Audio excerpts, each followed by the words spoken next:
মনের ভেতর এত কিছু একসাথে চলে। আমার অতীত, বর্তমান, ভবিষ্যৎ, আমার পাওয়া না পাওয়ার হিসেব নিকেশ, আমার যত ভুল, আমার যত বোকামি পাগলামি, আমার সব হারিয়ে যাওয়া গুণ, হারিয়ে যাওয়া সব সুদিন।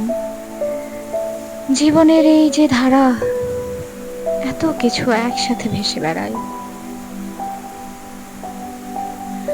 আজ এই বয়সে যখন 25 বছরের উদ্যম খুঁজে না পাই, তখন মনে হয় তাহলে কি হেরে গেলাম? এমনটা তো হবার কথা ছিল না। নাকি সময় আমার পরীক্ষা নিচ্ছে, হঠাৎ করেই ঘুরে যাবে জীবন চিত্র। আমি নিজেকে দেখতে পাবো সেই জায়গায় যেখানে আমি নিজেকে দেখতে চেয়েছিলাম। কোনো একদিন সময় আমাকে আবার আপন করে নিবে। আমার চারপাশে বইবে সুবাতাস, যে বাতাসে আমার এই ঘুণে ধরা বর্তমান হবে অতীত।